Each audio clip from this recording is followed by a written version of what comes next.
अखंड मंथन के सभी दर्शकों को नमस्कार। मैं हूं शेखर त्रिपाठी और आप देख रहे हैं हमारा चैनल अखंड मंथन।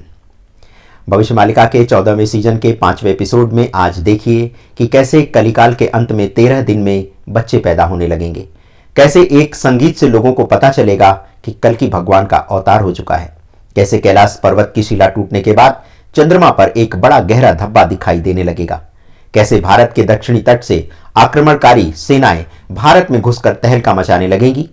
ऐसे बहुत से तथ्यों पर आज हम चर्चा करेंगे। तो मलिका में लिखा है कि कलिकाल के अंत में बच्चों का जन्म 13 दिनों में ही होने लगेगा। इसी के साथ यह भी कहा गया है कि जो बच्चा 13 दिन में पैदा होगा उसी के जन्म के बाद धरती पर कलह की घटना बढ़ने लगेगी। तो अभी तक 13 दिन में मनुष्य के बच्चे के पैदा होने का तो कोई समाचार नहीं मिला है और आगे भी ऐसी कोई संभावना दिखती नहीं है। श्री जगन्नाथ दास रुक्मणी मलिका में लिखते हैं कि एक ऐसा सूर्य ग्रहण लगेगा जैसा कि द्वापर युग में तब लगा था जब भगवान श्री कृष्ण के पांव में बहेलिए का तीर लगा था। तो इसी प्रकार का सूर्य ग्रहण जब धरती पर लगेगा तो धरती कांप उठेगी। जब ऐसा सूर्य ग्रहण लगेगा तब कैलाश पर्वत पर वह शिला टूट जाएगी जिस पर भगवान शिव एवं माता पार्वती विराजते हैं। इसी के साथ चंद्रमा पर एक गहरा काला धब्बा दिखाई देगा जो पृथ्वी से काफी स्पष्ट दिखेगा। ये धब्बा अब तक दिखने वाले धब्बे से कहीं अधिक गहरा और काला होगा। कैलाश पर्वत की शिला टूटने के साथ साथ दिन में एक तारा भी दिखाई देगा। इसी समय ओडिशा के जाजपुर में मां सतभौनी के पैरों से रक्त की धारा भी फूटने लगेगी। श्री अच्युतानंद की समाधि से एक बरगद की शाखा छूने लगेगी और एक विशेष प्रकार का संगीत लोगों को सुनाई देने लगेगा। ये विशेष प्रकार का संगीत ही कल्कि भगवान के प्रकट होने का संकेत होगा। यह संगीत इतना मधुर होगा कि लोग जाति धर्म की सारी सीमाएं तोड़कर इस संगीत को सुनने के लिए आने लगेंगे। अब यह संगीत सारे संसार में सुनाई देगा या फिर ओडिशा में जहां कल्कि भगवान प्रकट होंगे वहीं पर सुनाई देगा, इसका विवरण हमें अभी तक प्राप्त नहीं हुआ है। इसी के साथ यह भी लिखा गया है कि इसी के बाद जब सूरज उगेगा तब वह होगा, यानी कल्कि भगवान के प्रकट होने के साथ साथ सूर्य देव भी एक अलग आभा के साथ प्रकट होंगे जो ये संकेत देंगे कि धरती पर महाशक्ति का अवतरण हो चुका है। अब आपको बताते हैं उस बात को जिसकी व्यवस्था श्री जगन्नाथ मंदिर में की गई है। ऐसा कहा जाता है कि कलिकाल के अंत में भगवान श्री जगन्नाथ पुरी का मंदिर छोड़कर छतियाबट नामक स्थान पर बने मंदिर में प्रवेश कर जाएंगे। लेकिन इस मत को लेकर भी कई मतभेद हैं। जगन्नाथ भक्तों का ऐसा विश्वास है कि श्री जगन्नाथ कभी भी पुरी का श्री मंदिर छोड़कर नहीं जाएंगे, क्योंकि सतयुग के राजा इंद्रद्युम्न के सामने श्री जगन्नाथ ने स्वयं ये प्रतिज्ञा की थी कि वे पुरी का मंदिर छोड़कर कहीं अन्यत्र नहीं जाएंगे। किंतु इतिहासकारों की चर्चा से पता चलता है कि एक बार नहीं कई बार जगन्नाथ के दारू ब्रह्म को कई स्थानों पर ले जाया गया और फिर उनके ब्रह्म को वापस लाकर नीलाचल पीठ में स्थापित करने का भी प्रयास किया गया। विशाल मोहंती ने कैसे जगन्नाथ को ले जाकर गंगा में जलाते समय उसकी सांस वापस लाने का साहस किया और कैसे गजपति श्री रामचंद्र देव ने कुजंड गार्ड से सांस वापस लाकर एक नया विग्रह स्थापित किया, यह मदाली पड़जी में दर्ज है। कुछ लोगों को पता होगा कि जगन्नाथ जी को हमले से बचाने के लिए उन्हें सोनपुर में भी छिपा दिया गया था। श्री जगन्नाथ जी किसी के नहीं हैं, वे सिर्फ उनके हैं, चाहे वो कोई भी हो। यदि कोई भी उन्हें भक्ति भाव से बुलाता है तो वे इसे दर्शन दे देते हैं। ऐसी किंवदंती है कि श्री जगन्नाथ जी ने दसिया बावरी के हाथ से स्वयं नारियल लेकर खाया था।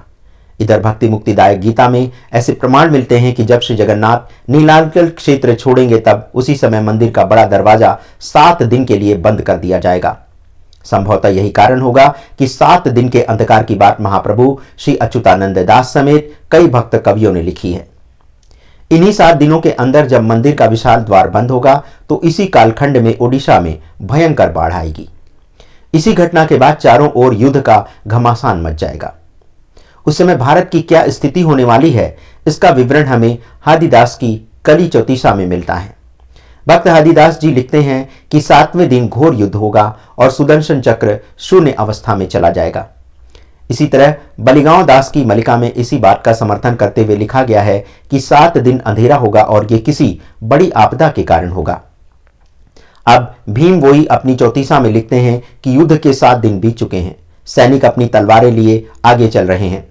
आगे श्री अच्युतानंद दास जी लिखते हैं कि रूस देश के लोग श्री जगन्नाथ के दारू विग्रह को भारत से ले जाने का बहुत प्रयास करेंगे, किंतु उन्हें इसमें सफलता प्राप्त नहीं होगी। 7 दिन तक पुरी मंदिर का विशाल द्वार बंद रहेगा और मंदिर की ओर आने वाले सभी सड़क मार्ग को बंद कर दिया जाएगा। भक्ति मुक्तिदायक गीता के 8वें खंड में लिखा गया है कि रूस देश भविष्यमालिका साहित्य को चुराने के लिए भी पुरी पर आक्रमण कर सकता है। इधर संसार भर से बहुत से लोग दारू ब्रह्मा की पूजा करने के लिए नीलाचल पीठ पर एकत्रित होंगे और श्री जगन्नाथ की असीम कृपा के कारण दुनिया की सभी गुप्त जानकारियां प्रकट हो जाएंगी। भले ही रूसी लोग भगवान श्री जगन्नाथ को अपने देश ले जाने के लिए कितने भी प्रयत्न क्यों न कर लें, भगवान श्री जगन्नाथ की लीला का क्षेत्र पुरी ही रहेगा और यहां उनकी लीला निरंतर होती रहेगी। भगवान पुरी में रहकर संपूर्ण मानवता को एक सूत्र में बांधने का कार्य करेंगे। भगवान का प्रकाश यहीं से सारे संसार भर में फैलेगा। इधर कल्कि स्वरूप के प्रकट काल को युग संक्रमण की अवस्था माना जाएगा। इसी समय विश्व युद्ध भी छिड़ जाएगा और राजा से उसकी कुर्सी छीन ली जाएगी और राजा धन एकत्र करने के लिए रथ लेकर जगह जगह जाएगा, उसे कुछ प्राप्त नहीं होगा।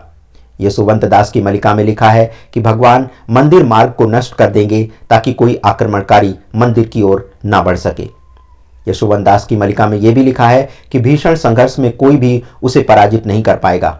संभवतः उन्होंने ये बात कल्कि भगवान के लिए लिखी है। श्री अच्युतानंद की 34 में लिखा है कि कलयुग के अंत में भारी बारिश होगी और हर स्थान पर जल ही जल दिखाई देने लगेगा। अमार जमार संहिता में लिखा है कि पूरे संसार में से संसार की 3 दिशाएं शून्य हो जाएंगी, यानी किन्हीं 3 दिशाओं में भारी तबाही मचेगी और उस समय संसार के सभी देशों की स्थिति ऐसी हो जाएगी कि कोई किसी की सहायता नहीं कर पाएगा। संभवतः यदि गंभीरता से विचार करें तो ये स्थिति 2020 में कोरोना महामारी के दौरान आई थी, जिस समय हर देश अपने आप में जूझ रहा था और किसी को किसी की सहायता करने की स्थिति में भी कोई देश नहीं था। तो हो सकता है कि उन्होंने किसी ऐसी ही परिस्थिति का वर्णन किया हो या फिर वैसी परिस्थिति भविष्य में आने वाली है, इस बारे में अभी कुछ भी कहा नहीं जा सकता। इसी समय के आसपास किसी रहस्यमय बीमारी के फैलने की बात भी कही जा रही है, लेकिन यह भी लिखा गया है कि बीमारी इतनी गंभीर होगी कि चिकित्सकों के पास इस महामारी की कोई दवा नहीं होगी। लोग दवा के अभाव में अपने हाल पर छोड़ दिए जाएंगे और ऐसी स्थिति में इस महामारी से पीड़ित रोगी सिर्फ मृत्यु की प्रतीक्षा करता दिखाई देगा। कलयुग के अंत में कुछ कपटी भक्त मात्र अपना पेट पालने में लगे रहेंगे और जो सच्चे भक्त होंगे उनका जीवन कष्ट में बीतेगा। लोगों को औषधि का ज्ञान भी नहीं रहेगा, इसीलिए जो बीमारी एक बार फैल गई वह रुकने का नाम नहीं लेने वाली। युग के अंत में यानी कलयुग के अंत में ओडिशा के जाजपुर में सुधर्म सभा का आयोजन किया जाएगा। इस सभा में देश भर से भक्त एकत्रित होंगे और इसमें से भक्तों का चयन पंच सखाओं द्वारा तय किए गए मानदंडों के आधार पर किया जाएगा। चूंकि हर ओर युद्ध का वातावरण रहेगा, इसलिए अनाज की कमी हो जाएगी। स्वाभाविक है कि जब अनाज की कमी चारों ओर होगी तो कोई भी व्यक्ति अनाज का व्यापार नहीं कर पाएगा।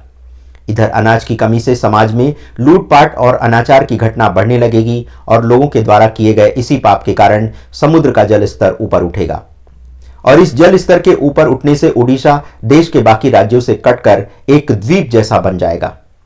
श्री अच्युतानंद की अध्याय बोधिनी में लिखा है कि मनुष्य का भविष्य एक चावल के दाने में सिमट जाएगा। इसका अर्थ भी अकाल और भूखमरी की स्थिति से लगाया जा सकता है। अपनी मलिका में श्री अच्युतानंद लिखते हैं कि बहुत शीघ्र ही ऐसा दिन आएगा जब भारत के दक्षिण पश्चिम दिशा से 3 सेनाएं घुस आएंगी। इस समय पूर्व दिशा में ऐसा उत्पात मचेगा कि सारा का सारा पूर्वी भाग खाली हो जाएगा। इधर झारखंड में भी बहुत थोड़ी सी सूखी भूमि बचेगी। ऐसी संघर्षपूर्ण स्थिति में लोगों के अंदर असंतोष व्याप्त हो जाएगा। इधर यशोवंता दास की मलिका में इस बात का प्रमाण मिलता है कि जब हर ओर अन्याय और अधर्म का राज्य होगा तो ऐसी स्थिति में कल्कि भगवान का अवतार संसार के सामने प्रकट होगा। जब सतयुग का प्राकट्य होगा तो अधिकांश लोगों को इसका ज्ञान नहीं होगा। कल्कि कल्प में लिखा है कि युद्ध के समय तेलंगाना फोर्स दक्षिण दिशा से आएगी और एक दूसरी सेना पश्चिम दिशा से कूच करेगी। अमरों की पुस्तक में एक बड़ी गूढ़ बात हमें लिखी दिखाई दी, जिसमें कहा गया है कि मात्र 12 मनुष्य ही पृथ्वी पर सुखी रहेंगे और 13 मनुष्यों का नाश होगा। कलयुग में गुरु की बात शिष्य कभी नहीं मानेगा और इस तरह से गुरु शिष्य के संबंध भी बस दिखावे के लिए रहेंगे। पंच सखाओं के कुछ ग्रंथों में यह भी लिखा है कि भगवान कल्कि की शक्ति उनके कुछ भक्तों के शरीर के अंदर मौन रहकर प्रवेश करेगी और मानव शरीर में इसके प्रवेश की जानकारी किसी को भी नहीं होगी। भक्ति प्रधान मनीता निजल पुस्तक में लिखा है, ऐसा कोई नहीं जिसका अंत नहीं होगा। तो दर्शकों, भविष्य मालिका के 14वें सीजन के आज के एपिसोड में बस इतना ही। मिलते हैं इसी सीजन के 6ठे एपिसोड में कुछ नए रोचक तथ्यों के साथ। तब तक के लिए हमें अनुमति दें। धन्यवाद। नमस्कार।